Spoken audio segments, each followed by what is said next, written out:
So, you want to become a millionaire in your 20s? Well, these are the 5 lessons that, when implemented, will not only put you on the path towards becoming a millionaire, but also allow you to level up as a person. You see, it's one thing to become rich later in life, but becoming rich in your teens and even 20s will unlock a level to life that you didn't even know existed. And that's not simply because of the money, but because of the person you need to become to earn that money.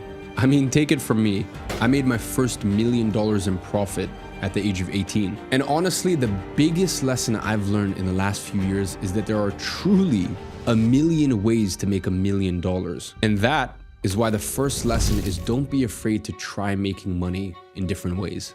Now, I told you that there are a million ways to make $1 million, and that is true, but it's not the whole truth. You see, about 999,000 of those are unnecessarily difficult, maybe even more than that. Yet, there are more than enough ways to make money that, although may not be easy, are very, very, very simple. Now, I've made millions of dollars through half a dozen ways, and having been in the space for 10 years now, I've seen so many different things work for different people. One of the biggest mistakes people make is trying to force their way with one money-making method. And that's not to say that you don't need consistency and tenacity when it comes to making money, but you sometimes also need to realize that not every method will work for every person. And sometimes it's better to simply figure out what works best for you rather than keep hitting your head against the wall trying to do a method that maybe works for someone else. And that's why I keep saying, don't be afraid to make money in many different ways. Try different things, acquire different skills, and eventually put many different skills together. Why do you think I keep telling you just to put one foot forward in front of the other? It's because at your stage, you need to always be doing and always be learning. And before being able to earn your first $1 million, you need to earn your first $100,000. And before your first $100,000, you need to earn your first $10,000. And earning your first $10,000 all starts with earning your first $1,000 online. And if you thought there were many ways to make $1 million, there are even more ways to make 1,000. And that's why I've distilled it to its most basic element. So much so that I've set out to prove that anyone can make their first $1,000 online with this system. And to prove exactly that, I've launched Digital Launchpad. For just $37 a month or 74 cents per day if you go for the yearly plan and get a 40% discount, you will get access to everything you need to make your first $1,000. You're immediately gonna have 3 different pathways taught by 3 different experts. And you're also gonna unlock an extra 4 bonus programs. And additionally, for the rest of this year, we are launching 1 additional program every single month that's gonna teach you either how to make money online, network better, train better, dress better, invest better. As I said, for only 74 cents a day if you go for the yearly plan. This is the best way to make money online, bar none. So for the price of lunch every single month, you can get access to the most fail-proof protocol when it comes to making money online. And when I say anyone can make money with this, I mean anyone, because that's exactly what 20,000 students who have joined this year have proved. So now that you've learned the first lesson, which is there are a million ways to make $1 million, the next lesson you need to internalize if you want to become a millionaire in your 20s is that you don't actually have business problems. You have personal problems manifesting in your business. And let me explain what I mean. You see, a lot of the times, especially earlier on in your career, people struggle to get to the next level. And when they struggle, they look for reasons, except there aren't really any reasons. They're just scapegoats. Oh, the business model doesn't scale. Oh, my niche doesn't work. Oh, there just aren't any good products. Whatever they say the problem is, it usually isn't. Instead, the problem is much more deep-rooted because the problem is with themselves. And I know what that's like because I had this in the beginning. You know, it's funny, when I was first getting started in business, I thought that my young age had something to do with the fact that I was struggling. And then I had to have a very sobering conversation with myself and realize that it wasn't my age. That was just an excuse I was making. It was the fact that I did not understand my market well enough. I did not understand how to put together a good offer. So whether that be a good service or a good product, at the time I had a service-based business. And it's so funny because one day I woke up and I decided I am going to take full fucking responsibility for everything that's happening in my life. And when that happened, 90 days later, I was making $15,000 a month profit at the age of 17. It's very funny how that works, isn't it? Because 90 days prior, I thought it was all my age, but 90 days later, it seemed like it was no problem at all. It's not like all of a sudden I grew that much, my face aged, nothing.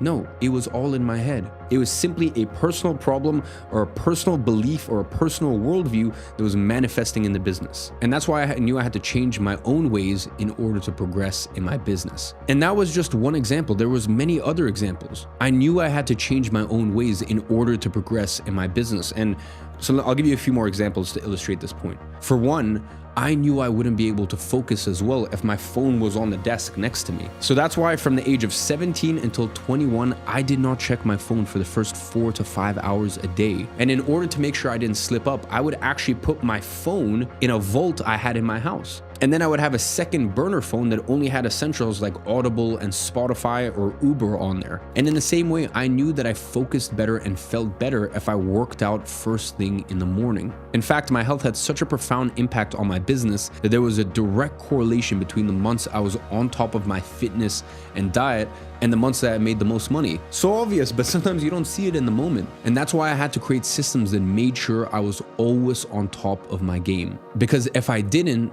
then my non-business habits would begin to affect my business. So the lesson to be drawn from this is simply to evaluate your life. Once you've evaluated your life, be honest with yourself. Identify all the bad habits. Identify all the things that hold you back. And this is especially important in the beginning of your career. Because as I said, making money at that stage is just as much about the things you actively do as it is about the things that you don't do. So that means that you need to make sure that your inner state is allowing you to succeed. So make sure that your personal problems don't manifest in your business.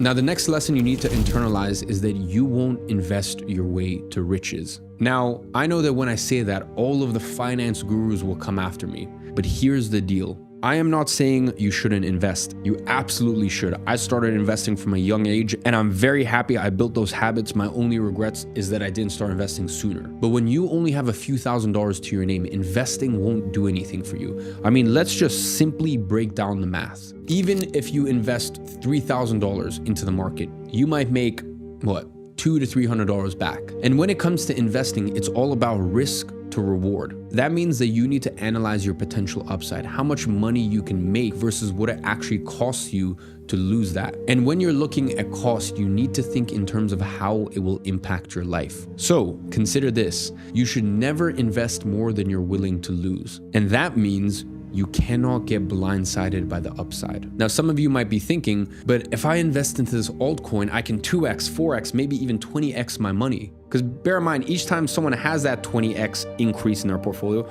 someone else had to hold those losses. For every winner that there is in investing, there is a loser. So beyond the fact that the odds are extremely low, let me explain something else to you. When you're not actively making money, your risk of losing that $1,000 or $5,000 or $3,000, whatever it is you want to invest, is extremely high.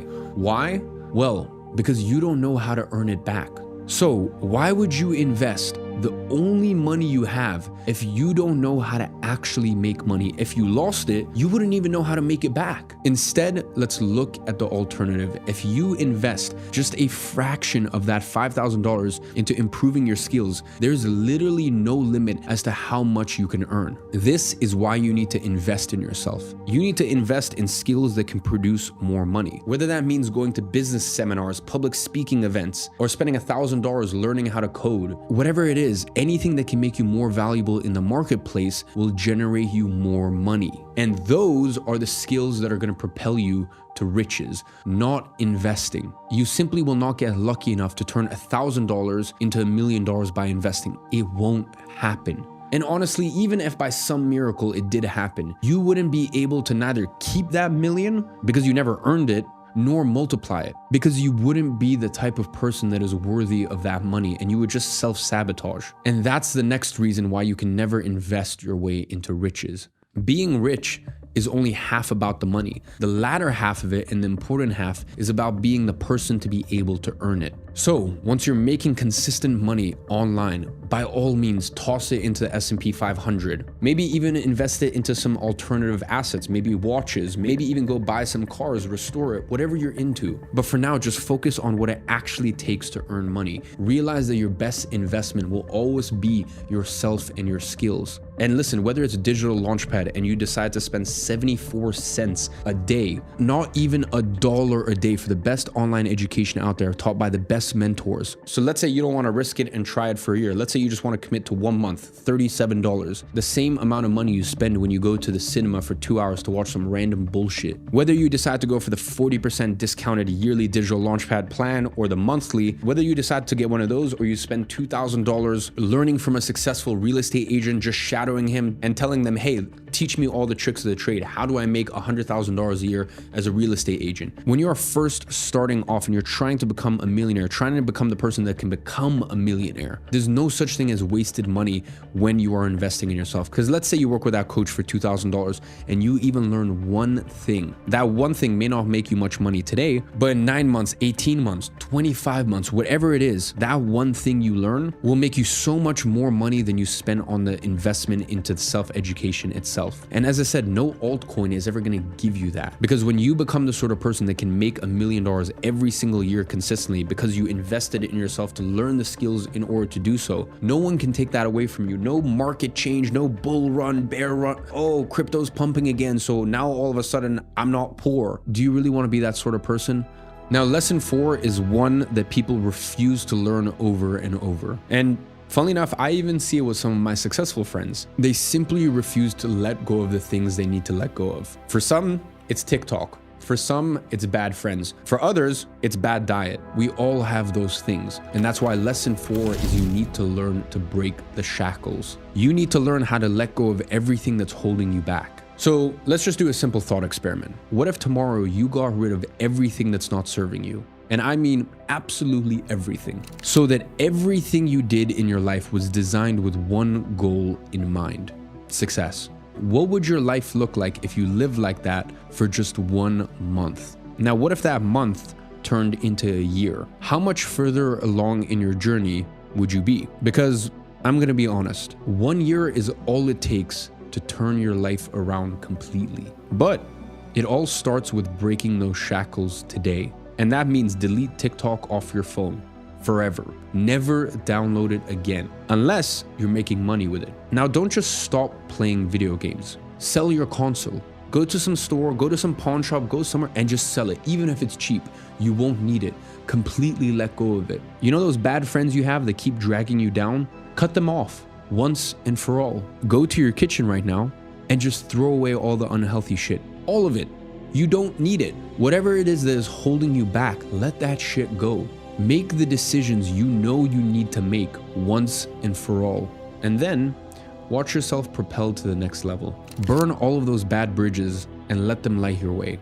Now, the final lesson is one that I adopted very early on. But not because I wanted to, but because I needed to. Now, those of you who are familiar with my journey will know that, let's just say that I was forced to be man of the house at a very young age. And in doing so, I had to make a promise. And so when I was 14 years old, I saw how badly my mom and I were struggling. And I promised her that no matter what it took, I would buy her her dream house and a Range Rover. And then 9 years later, I bought her her dream house for $4 million in cash. And there's a Range Rover parked in front of it. So lesson 5 and the final lesson is to make a promise to someone you love. And this doesn't have to be done out of desperation like it was for me, but it needs to be someone you love so deeply that you couldn't even conceive of breaking the promise. And that's what gives the promise its meaning. But this isn't an ordinary promise though. As much as it's a promise to the person you tell it to, it's also a promise to yourself. It's a promise that you will achieve everything you set out to do, both for the person that you love and for yourself. Making that promise to yourself often just isn't enough. So make it to the person you love and yourself. Now, ladies and gentlemen, those are the 5 lessons that if you actually internalize will set you on a path to becoming a millionaire in your 20s. The only thing that stands between you and that far-fetched goal now is a little bit of work. So get to it. And as always, I'll be watching from afar and I'm rooting for you.